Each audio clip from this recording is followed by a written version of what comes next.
Seguimos dialogando en este programa especial con Jorge Rulli, militante de la resistencia peronista, militante ambiental, ecologista, le gusta decir a él, con un paso muy importante por distintas iniciativas en el grupo de reflexión rural. Estamos charlando, Jorge, recién sobre este contrapunto entre las revoluciones nacionales y la Revolución Cubana, el giro de la Revolución Cubana, su vínculo al imperialismo soviético y cómo impactó esta decisión del gobierno cubano de Fidel Castro sobre el devenir de la República Argentina, sobre los 60, los 70 y la actualidad de la Argentina, ¿no? Porque hay un pensamiento que vos mencionabas al principio de esta conversación que evidentemente sigue induciendo conductas en nuestra dirigencia, Jorge. Claro. Mirá, la relación se va a dar a través de John William Cook, pero tenemos que retomar una historia. Perón cae en el 55, en septiembre, y los principales dirigentes argentinos van a ser encarcelados en Río Gallegos y van a producir un par de años después, o un año después, una fuga espectacular que planifica sobre todo Jorge Antonio, pero en la cual va a participar un montón de gente, desde Cámpora, Espejo, John William Cook, Guillermo Patricio Kelly, un montón de dirigentes que en ese momento son muy importantes, escapan de la cárcel, cruzan hasta la cordillera y se refugian en Chile. Entonces, allí, mientras ocurre esto, Perón estaba en Caracas y el jefe de la policía venezolana se presenta ante Perón y le comunica que se han informado de que hay un comando militar argentino que llegó subrepticiamente a Caracas para asesinarlo y que no tienen capacidad de impedir un golpe de mano. O sea, le dice: general, tome sus precauciones porque nosotros no podemos garantizarle su vida. Es la época en que le ponen una bomba y le vuelan las piernas al chofer de Perón. Es el mismo comando, un comando de asesinos, eran oficiales del ejército argentino. Entonces, ante esta situación, y cuando se liberan los principales dirigentes, Perón decide nombrar un vicario, o sea, alguien que lo reemplace en caso de desaparición, y lo nombra a John William Cook, que era el dirigente más amado de los más jóvenes, de los viejos, el más joven y el más querido de todos los dirigentes del peronismo de aquel entonces. Claro. Ahora ocurre que cuando ellos llegan a Santiago de Chile, ahí había mucha gente, había un comando en el exilio en Chile, como había comandos en el exilio en Uruguay y en Paraguay. La resistencia peronista era una operación importantísima, era un movimiento que aglutinaba muchísima gente en el continente. Te digo que en Santiago de Chile incluso teníamos una radio clandestina, además de que la dirigía Monzón. Yo mucho de esto lo conozco porque el hijo de Monzón, que era un quinceañero, el padre, cuando llega John William Cook a Santiago de Chile, se lo ofrece como asistente. Entonces Florencio Monzón, que tenía 15 años, se dedica a ayudarlo con la correspondencia, a enviar las cartas por correo, y va todos los días al departamento que le han colocado a John William Cook, donde él se reúne con Alicia Guren, que era su compañera, que viaja desde Buenos Aires y se constituye allí como representante de Perón en Santiago de Chile. Mientras otros estaban presos, como Guillermo Patricio Kelly, pero algunas mujeres, unas que se escinden del Partido Comunista Chileno, le llevan ropa de mujer, por ejemplo, y él se escapa disfrazado de mujer, de la cárcel de Santiago del Estero. Bueno, pero en medio hay un montón de noticias que si yo las cuento me voy a ir del tema. El asunto es que cuando llega John William Cook, se instala en Santiago de Chile y la izquierda del radicalismo, que era marxista, con Frondizi a la cabeza, y una joven generación universitaria, abrevaban la vieja reforma del año 18, a los que yo conocí, porque conocí a casi todos por mi militancia universitaria en esos años, y que eran muy de allá de la Torre, eran como muy indoamericanistas, porque seguían el pensamiento de la reforma del 18 y de allá de la Torre, pero eran marxistas del gran marxista peruano, sobre todo, ¿no? Mariátegui. De Mariátegui, claro. Eran una élite. Eran hijos de los viejos gorilas del 55. Era la primera camada que empezaba a revisar su ideología. Pero entonces ellos rompen con el radicalismo de Balbín, arman la UCRI, la Unión Cívica Radical Intransigente, con los 3 hermanos Frondizi a la cabeza. Los 3 eran marxistas. Uno era el rector de la universidad, el otro era dirigente de Praxis, que era un grupo de militancia de izquierda nacional, y el otro era Frondizi, el que fue presidente, que va a ser el candidato de la UCRI. Van a Santiago del Estero y a Santiago de Chile, inmediatamente comienzan a enamorarlo a John William Cook. Esto me lo cuenta Monzón, o sea, estaban todos los días con obsequios, persuadiéndolo, hasta que logran convencerlo de sus buenas intenciones y de la conveniencia de que el peronismo, que tenía todos los sindicatos intervenidos y tenía casi 5.000 presos, más tenía 150 fortunas confiscadas, que era muy importante, porque Perón estaba en pensiones del hambre, de la miseria. Perón la pasaba muy mal en el exilio.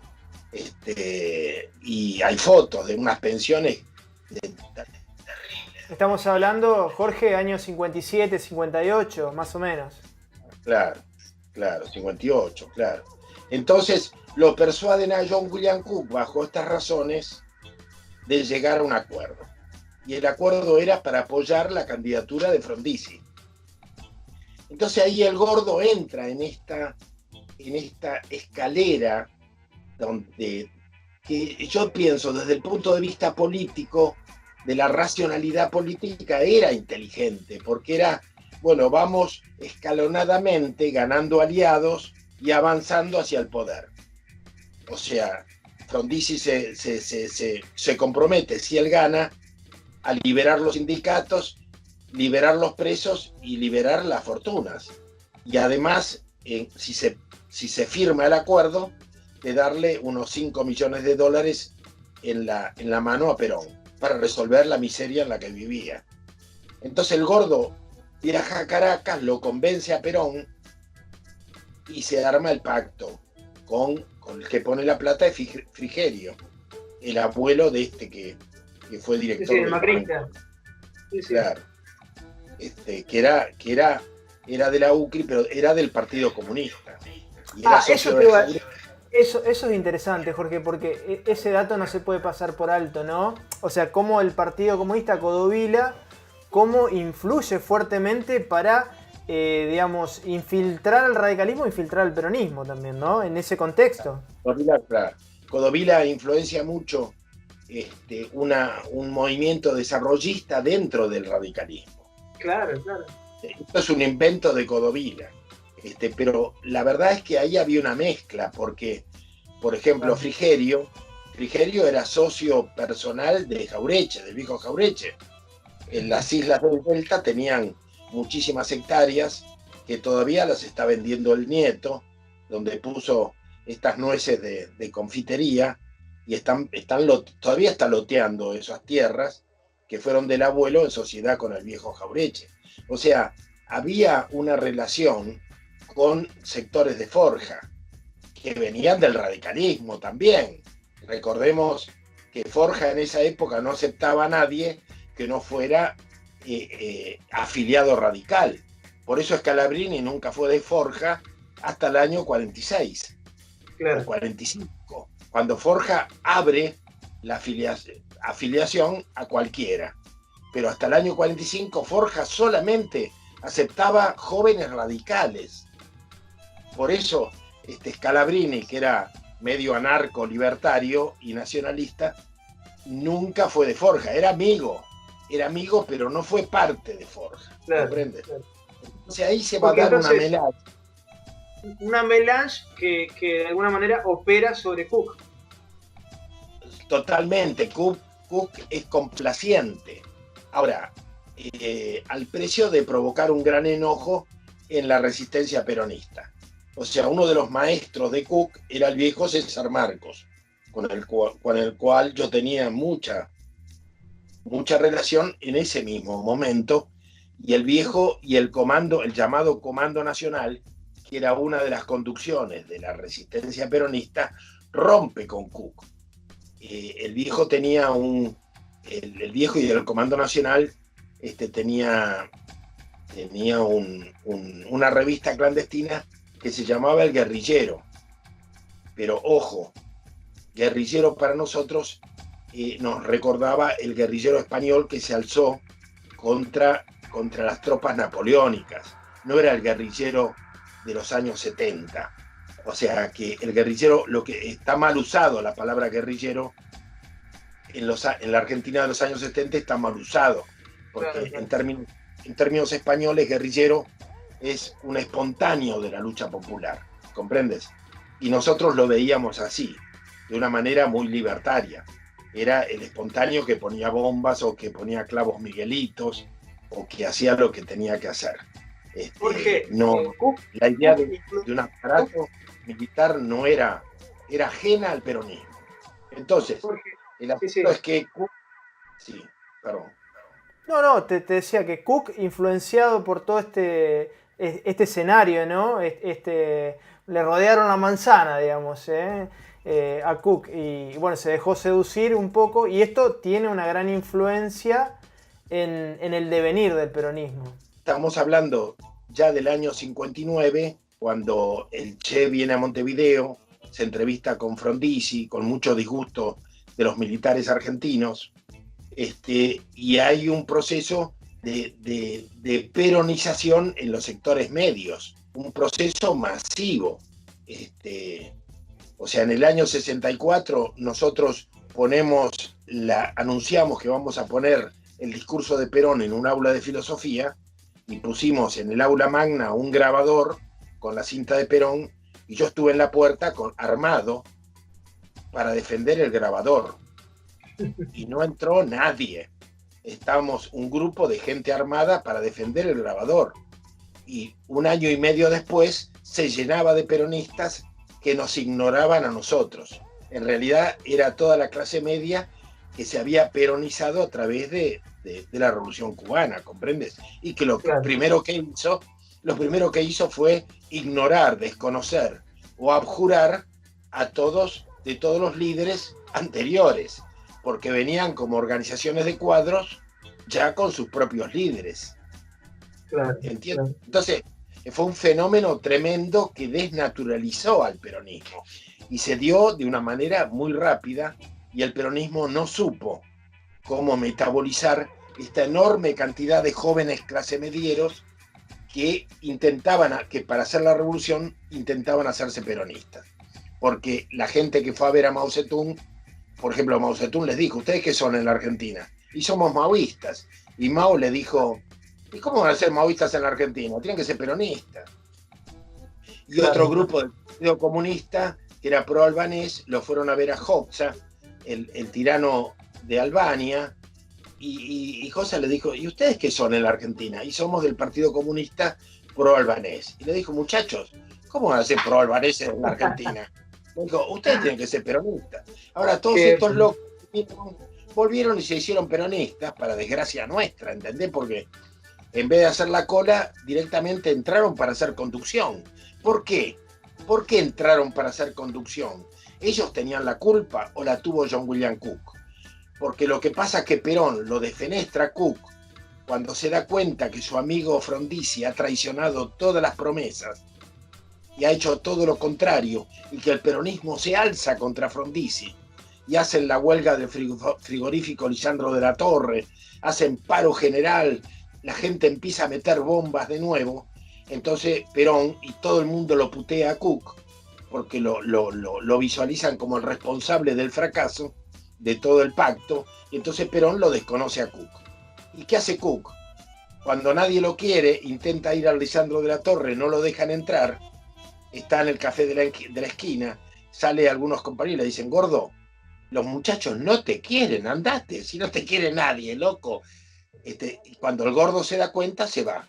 ¿Y a dónde se va? Se va a Cuba y se hace marxista. Entonces, ahí empieza a escribir sus críticas al peronismo. ¿Y qué dice? Escribe que el peronismo es un gigante invertebrado y miope, que no tiene una conducción.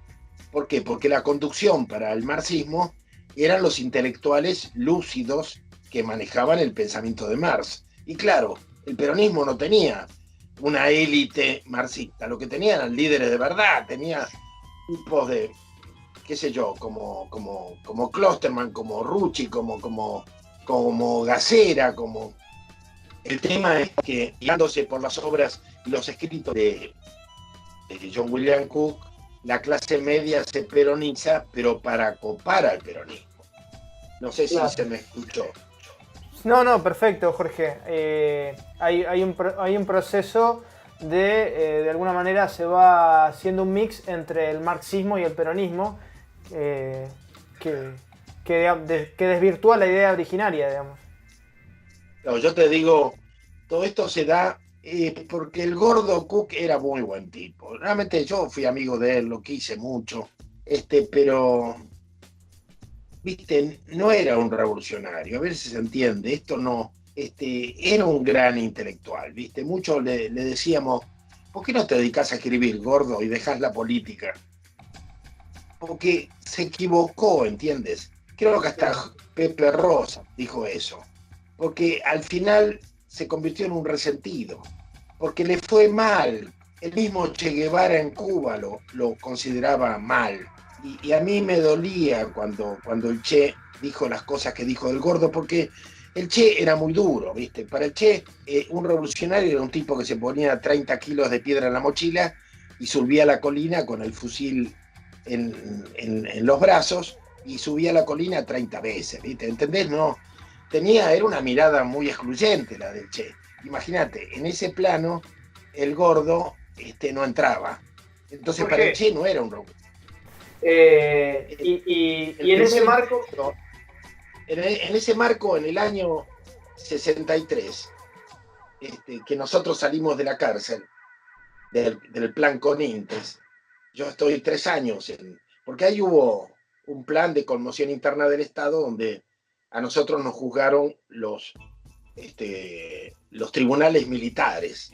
A mí me juzgaron en el regimiento de patricios de la avenida Santa Fe, en Buenos Aires, ahí donde está el puente del Pacífico. Ahí arriba nos juzgó un comando militar, nos dieron 6 años de reclusión, ¿viste? Así directamente, ¿no?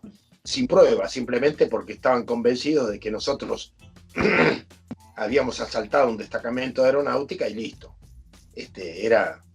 Pero en el año 63, que viene Ilia, la Corte Suprema nos anula, nos pasa a la justicia civil y por supuesto la justicia civil nos libera porque no había pruebas.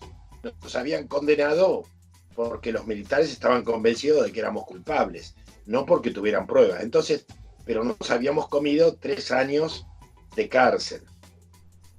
Ahí yo me hago cargo de la juventud universitaria y por eso te conté lo del grabador. Porque claro, en ese momento la universidad era un terreno hostil. O sea, teníamos nosotros, la única apoyatura eran los grupos nacionalistas de derecha. Después, te digo que más de una vez hicimos actos y nos dieron unas palizas bárbaras. Y yo me acuerdo que los únicos aliados eran o el nacionalismo de derecha o la gente de Palabra Obrera, que venía de Nahuel Moreno. Después teníamos, éramos muy pocos, a tal punto que una vez que nos dieron una paliza terrible, los de Palabra Obrera gritaban, somos los hijos de la clase obrera, ¿no? Y nos pegaban igual, ¿eh? nos pegaban igual. Claro. Es terrible, es terrible. Te digo que dos años después el peronismo ganaba en la universidad. Fue un proceso muy rápido. Pero en el año 64, a finales del 63, Perón anuncia que va a regresar a la Argentina. Y lanza el operativo Retorno y conforma el MRP. Y a mí me convocan para organizar la FAP, las Fuerzas Armadas Peronistas, que no son las de Tacorralo. ¿Viste? Las de Tacorralo ya no eran peronistas, eran marxistas. Es decir, pero estas eran las primeras FAP, que se forman a finales del 63, con un delegado insurreccional que tiene Perón, que se llamaba Héctor Villalón. Bueno, estas FAP eran una guardia armada que el pájaro Villalón. El pájaro claro, que podía proteger a Perón, o que era un reaseguro para el caso, un reaseguro insurreccional para el caso de que a Perón lo detuvieran o lo mataran. Claro. O lo mataran. Entonces, esta era la idea.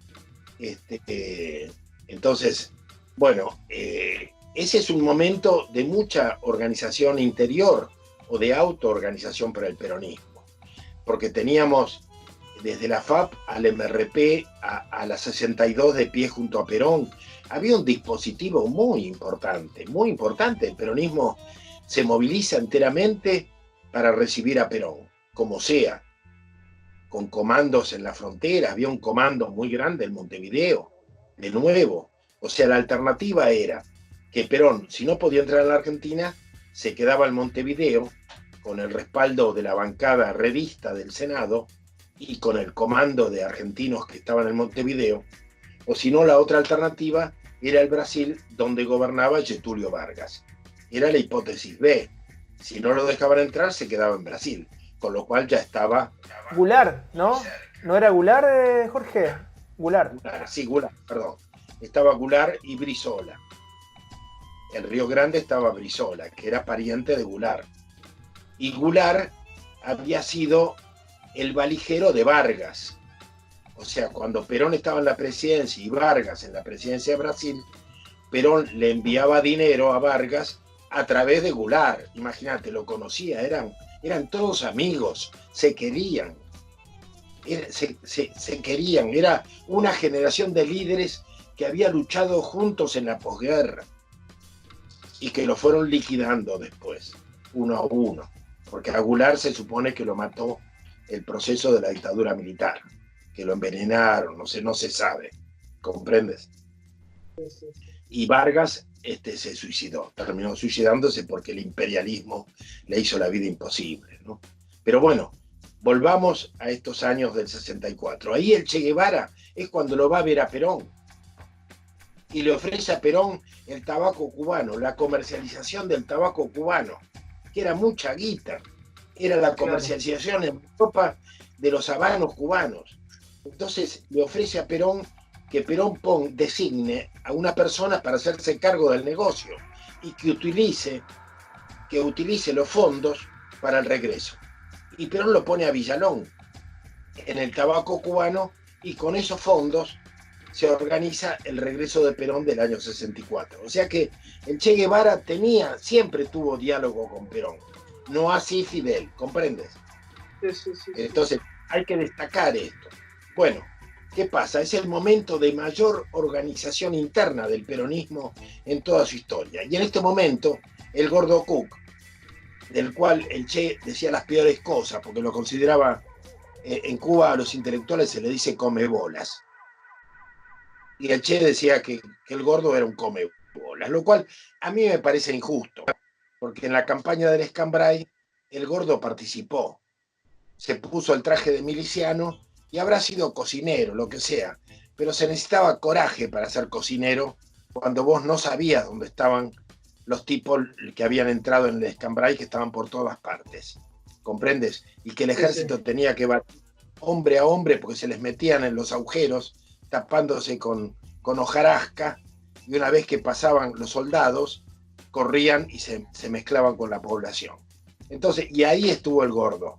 Pero bueno, viste, el Gordo, yo te digo, me consta que tenía mucho coraje, era bastante loco el Gordo para ir adelante, pero bueno, no tenía las características del guerrillero tal como lo concebía el Che Guevara. Pero bueno, el gordo estaba en Cuba y no se le ocurre nada mejor que escribir en ese momento que el peronismo era un gigante invertebrado y miope, pero lo hace por resentido, claro, lo hace porque lo han dejado de lado, ¿comprendes?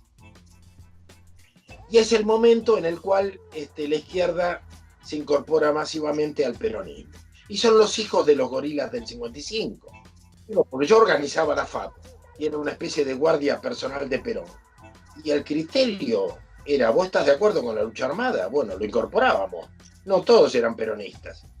Yo organicé el grupo de inteligencia de la FAP, era todo el grupo de Monthly Review, que era una revista trotskista y eran marxistas, y sin embargo se sumaron, porque el regreso de Perón convocaba a todo el mundo, ¿comprendes? Y en ese momento podíamos elegir, había que organizar, en 4 meses había que organizar un aparato armado, y hacíamos lo que podíamos, ¿comprendes? Porque enfrente lo teníamos a Bandor, jodiendo, dividiendo al peronismo y creándonos problemas, además creándonos problemas con Cacho Arcadri.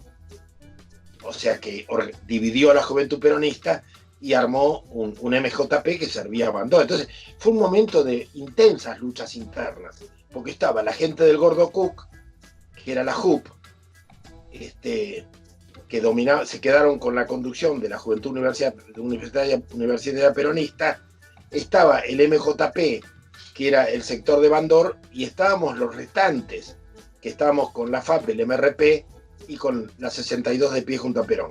Ahora, a su vez, nosotros supuestamente éramos los leales, pero yo estoy convencido que la conducción del MRP no estaba persuadida de que Perón iba a tener el coraje de subirse al avión de Alitalia, porque además en el gobierno Lanuse constantemente lo provocaba y decía que no le daba el cuero.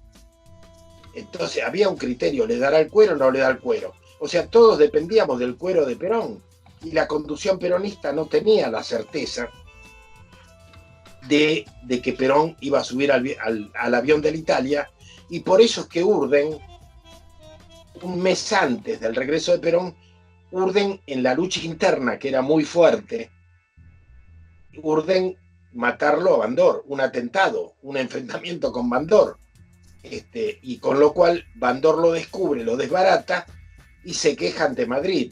Y entonces, claro, unos días antes de subir al avión de retorno, Perón, obligado por el movimiento obrero, que con toda razón le protesta que los quisieron matar, tiene que repudiar al aparato que él mismo había formado para su regreso. Una cosa de loco, ¿viste? O sea, el aparato era el Cuadrumvirato y el MRP. Y lo tiene que repudiar una semana antes de subir al avión, por las macanas que estaban haciendo, porque era la hora de la unidad, no la hora de resolver las contradicciones internas.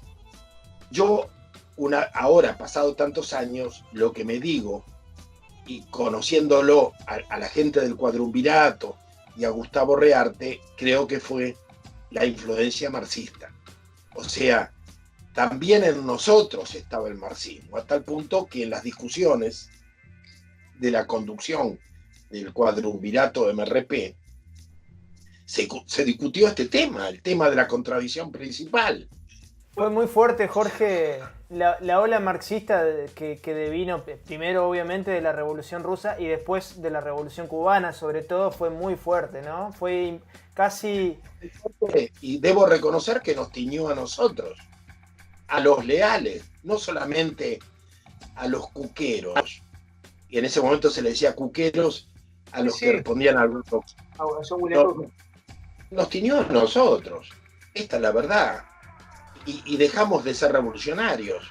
Porque con Perón, a un mes del regreso, lo que tendríamos que haber dicho es ir a abrazarlo a Bandor y decir, unite, unamos fuerzas. No ir a la confrontación, a resolver las contradicciones internas. Era estúpido.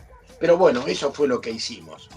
Y además Perón intenta regresar y entonces el gobierno aterrado obliga, además hay un golpe de Estado en Brasil, cae Goulart y el gobierno argentino de Ilia, a través de su ministro, que había sido comando civil en el 55, consigue que los aviones brasileños lo paren y lo hagan descender en el Galeão, en el aeropuerto de Río de Janeiro, en una situación impredecible, porque dicen las memorias que cuando ahí lo dejan aislado, bajo un cerco militar de soldados armados con armas largas alrededor del avión, y Perón lo que hace en ese momento, a todos los invitados que lo acompañaban, que eran 100, que eran muchísimos y muy variados, saca un maletín, Perón, que no era no solamente un intelectual y un conductor, sino un hombre de acción. Él sacó un maletín y empezó a repartir revólveres y pistolas. Y les dio a todos y les dijo, muchachos, aquí es hasta la última bala. No sabemos qué va a pasar. ¿Qué momento? En ese momento Perón pensó seriamente en inmolarse en el aeropuerto del Galeão. Un momento terrible, terrible.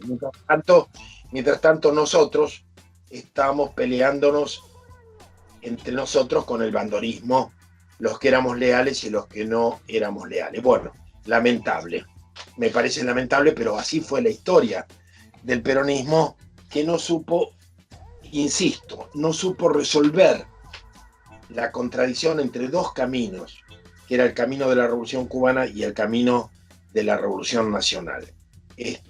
Bueno, todo esto va a seguir, esto se va a reflejar luego en los años 70, con la aparición de las formaciones especiales, que Perón le pone ese nombre, con mucha inteligencia, porque las formaciones especiales eran grupos avanzados que provocaban escaramuzas en el campo enemigo, que confundían y que obligaban de alguna manera al enemigo, que era el partido militar, a ir a negociar a Madrid.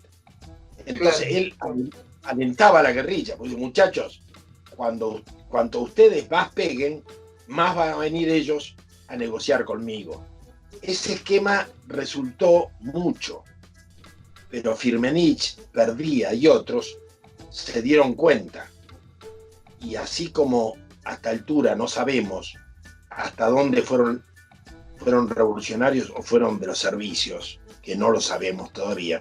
En el año 71, y yo me acuerdo bien, porque en el año 71 yo regreso de mi cárcel en Montevideo y me hago cargo en la matanza de la Juventud Peronista, que era una organización muy vasta. Y nosotros tenemos buenas relaciones con Montoneros en la medida que eran formación especial. En el año 71 ellos tienen una relación conmigo, con nosotros, y me dicen, a partir de ahora nos hemos declarado un aparato político revolucionario, un aparato político armado. ¿Qué significa esto? Me costó entender hasta que me lo explicaron. A partir de ahora nosotros estamos dentro del peronismo, pero tenemos ramas. Entonces tenemos la JTP dentro de la CGT. Tenemos la rama femenina. O sea, se organizan como un enorme parásito dentro del peronismo. Tenían la juventud de las regionales dentro de la juventud peronista, tenían la rama femenina Evita dentro del partido femenino, y tenían el partido auténtico dentro del partido justicialista. Entonces, una conducción paralela, Jorge, una conducción paralela a Perón. Pero paralela interior. O sea, fue muy inteligente y muy nefasto de parte de ellos. Ahí empieza la traición, en el 71. Lo que pasa es que el peronismo no lo puede ver. ¿Comprendes? Y yo le dije a muchos compañeros que tenían unidades básicas, yo me acuerdo, conversación, ¿cómo andás? ¿Cómo te va? Ah, fantástico, dice, llegó un grupo de estudiantes que me hacen todo. Dice, yo no hago nada, ellos salen a pintar, reclutan, afilian a la gente. Ah, qué bien, le digo. ¿Y quiénes son? Son estos y estos. ¿Sabes qué? Lo que tenés es una unidad básica montonera que te está copando la unidad te están copando la unidad básica. Tenés un grupo montonero que ya se apropió de tu unidad básica, olvídate.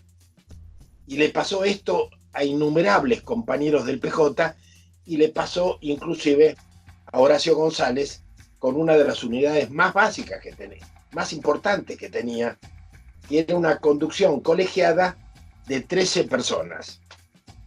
Y me lo contó uno de los compañeros, que en un momento dado ellos se reúnen los 13 y le dicen: Horacio, tenemos que hablar algo muy importante con vos.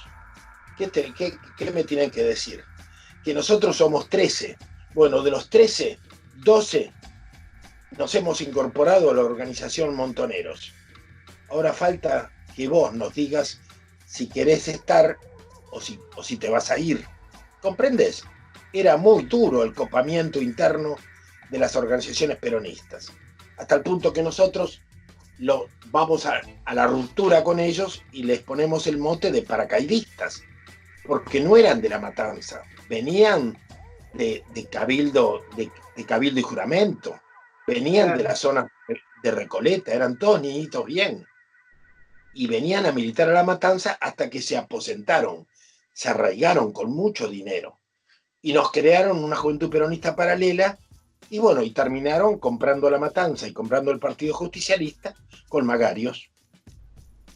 Cuando nosotros los echamos de algunos barrios, ellos se fueron a otros barrios y nos sorprendieron por la capacidad de militancia que tenían, que nunca la pude comprender yo, porque nos pintaban el cementerio judío, pintaron todos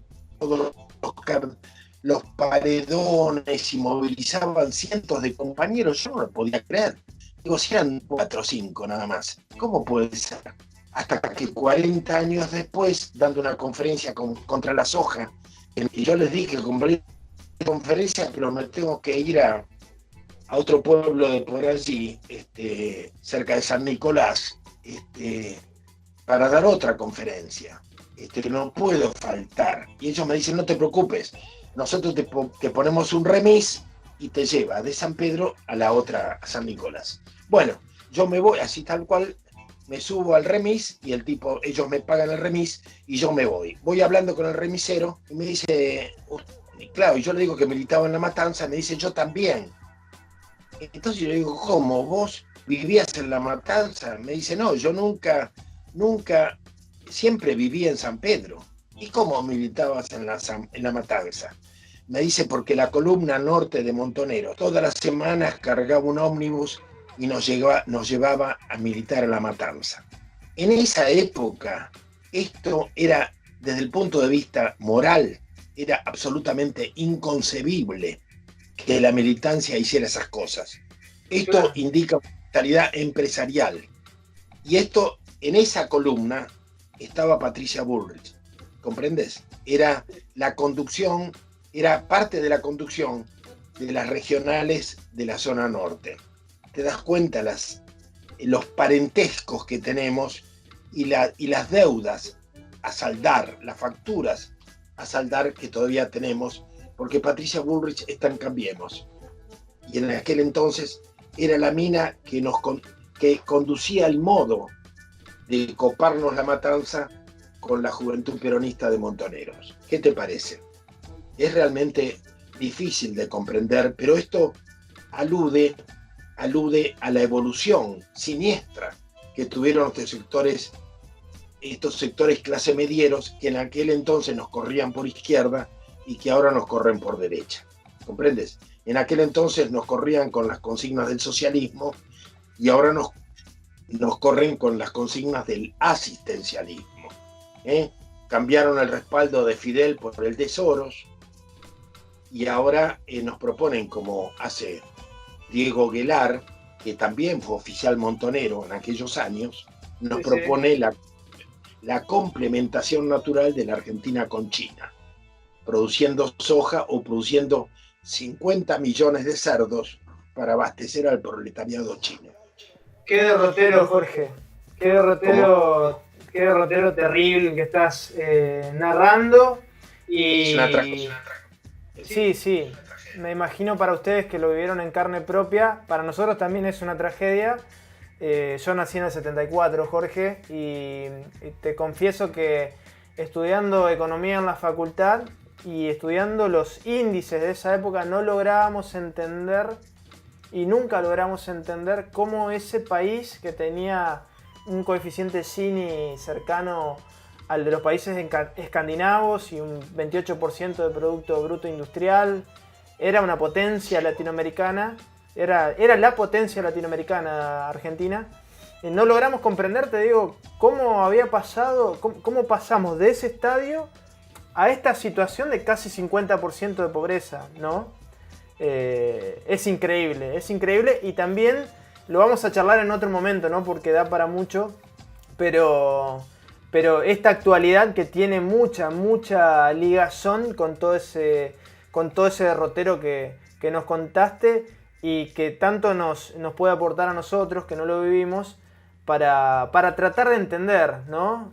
Para tratar de entender esto que es muy complejo, pero lo concreto es que hoy estamos en una situación colonial muy difícil, ¿no? Hay un desafío muy importante para la liberación nacional, Jorge, en términos de liberación nacional. Y sí, porque estamos viviendo una catástrofe planetaria que paradójicamente nos regala la oportunidad de volver a soñar o a recoger todos los sueños que tuvimos y poder cambiar el mundo. Y lamentablemente yo creo estamos viviendo todo lo contrario, o sea, lo que prima en la militancia es el hechizo del pasado. A mí me abruma el activismo, más allá de las banderías.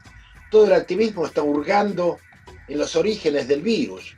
Parece que es más importante saber quién lo hizo, o si se escapó, de dónde se escapó, o encontrar una pócima milagrosa.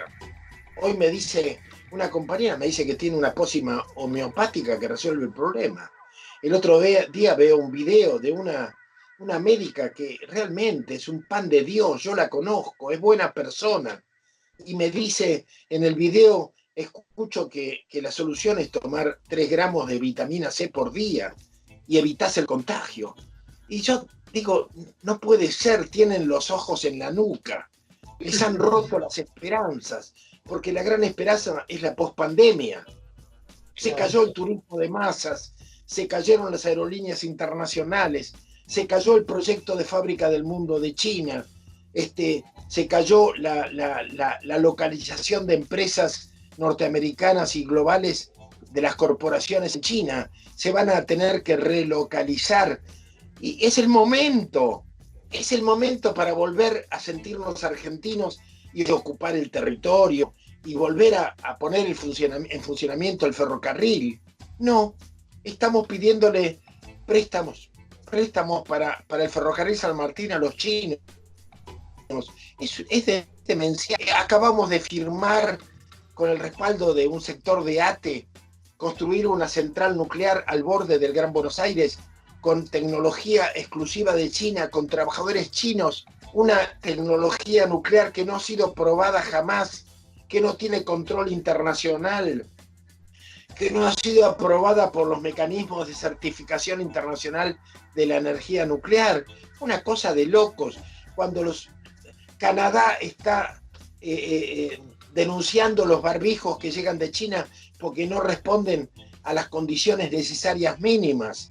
Cuando Europa ha tenido que rechazar los respiradores porque los chinos son unos chapuceros. O sea, no sé, y nosotros vamos a dejarles que construyan una central nuclear que ni siquiera ellos han probado. Aquí en el Gran Buenos Aires, cerca de la Tucha 3, realmente somos suicidas, ¿viste? Los chinos llegaron a ser una potencia capitalista global sin haber pasado por la modernidad. Entonces, no son iguales que los ingleses.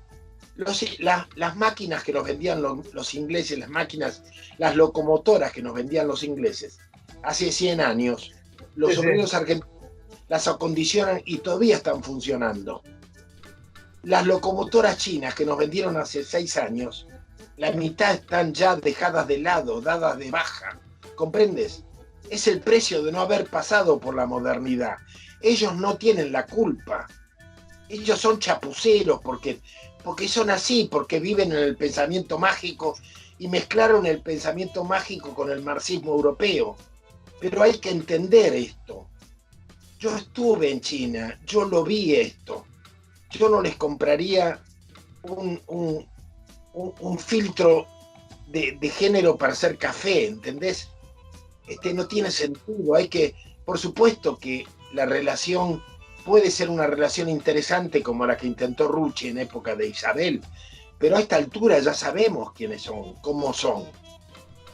¿Comprendes? Hay un panóptico totalitario donde la gente está bajo un control total. No queremos eso para la Argentina, pero está llegando. De hecho, estamos todos presos. Están Montoto y Franco Macri han traído millones de cámaras para vigilarnos, y la hija de Montoto ahora está a cargo del ANSES.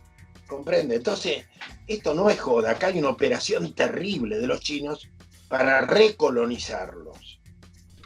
Cuando es la gran oportunidad de volver a ser un país independiente, superar el modelo de los agronegocios, repoblar el campo, producir comida, porque después de la pospandemia y después de la catástrofe por la epidemia o por la pandemia, lo que viene es una catástrofe por hambre en todo el mundo, porque no hay comida.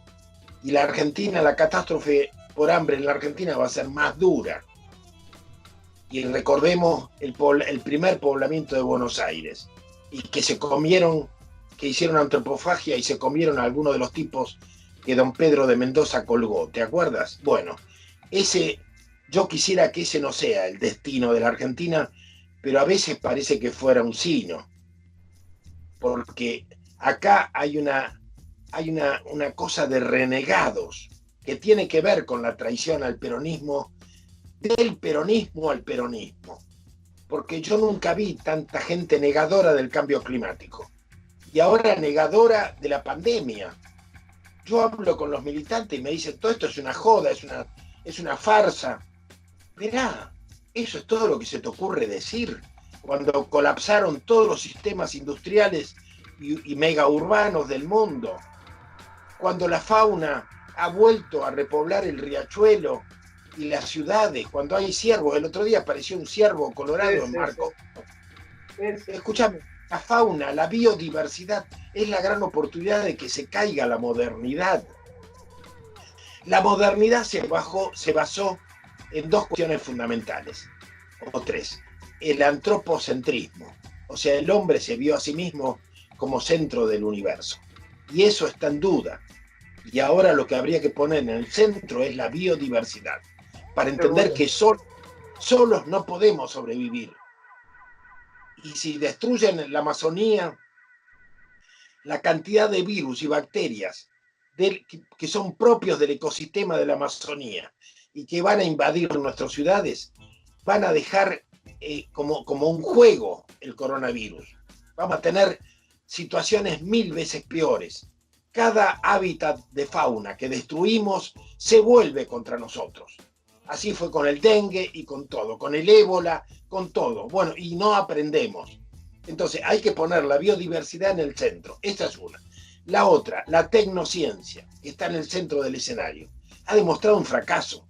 Los médicos no alcanzan a ponerse de acuerdo en qué carajo pasa con este virus, de dónde vino, cómo se cura, qué vacuna, nada, no saben nada. ¿Qué tratamiento? No saben nada. Se afecta a los viejos, a los jóvenes, qué pasa con los niños. Están todo el día discutiendo. No me parece mal que discutan, pero la ciencia ha quedado, o la tecnociencia ha quedado en duda. Integremos la ciencia a los grandes saberes de la humanidad. Porque acá yo noto que hablan mucho de ciencia y de vacunas, pero nadie habla del sistema inmune. Y al sistema inmune hay que levantarlo con hierbas silvestres, con hierbas medicinales y con prácticas de oxigenación o de tomar sol o lo que fuere.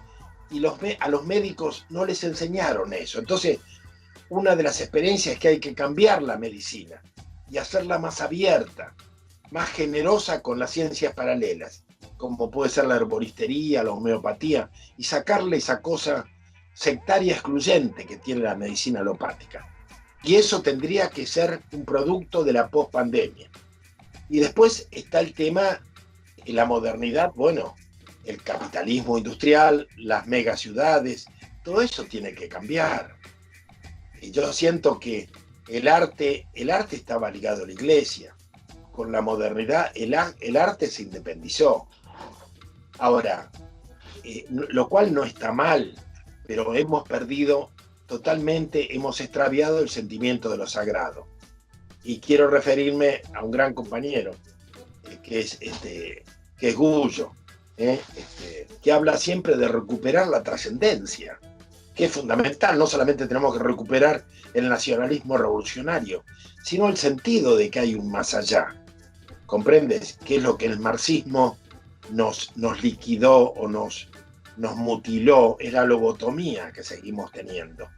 Porque ahora ese marxismo, Marx lo dejaron de lado, pasó a Engels, a la destrucción de la familia, pasó a Laclau, y ahora apenas el marxismo quedó en Podemos.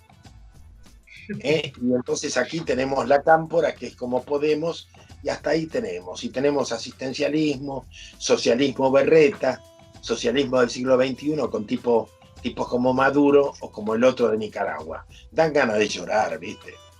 Dan ganas de llorar. Y vamos a reemplazar la revolución que significaba el peronismo con esta cosa lavada que ni siquiera socialdemócrata se puede llamar, ¿comprende? Entonces, a mí me parece que si, como dice el filósofo Bruno Latour, terminó la modernidad, recuperemos el sentimiento de lo sagrado, formemos a las nuevas generaciones para cultivar el amor a la patria y la capacidad de sacrificarse por su pueblo, porque así fueron los revolucionarios. Estaban dispuestos a sacrificarse por sus iguales, por amor fraterno, por solidaridad con su comunidad. Y no eran militantes rentados como ahora, ni eran egoístas y individualistas como ahora, sino que tenían una capacidad de tener sueños. Bueno, tenemos que volver a eso. Y a mí me parece que esa oportunidad nos la va a dar la pospandemia. Pero para eso tenemos que trabajar ahora, porque el mañana comienza hoy. Jorge, te queremos agradecer muchísimo estas reflexiones tan profundas y tan sentidas, y con el valor de tu conocimiento y de la experiencia, ¿no? Y ojalá que sea como vos decís, ¿no? Que aprovechemos este momento, que es un momento único que tenemos para refundar nuestra patria. Te mandamos un abrazo grande y la seguimos en otro momento. Bueno, muchas gracias, Luis Moro. Saludo a la audiencia y te mando un abrazo muy fuerte. Y gracias. Hasta aquí llegamos en este programa especial de Punto de Partida junto a Jorge Rulli. Volvemos a encontrarnos el próximo lunes a las 23 por la pantalla de Canal 2 Veo de Calovideo Digital. Hasta entonces.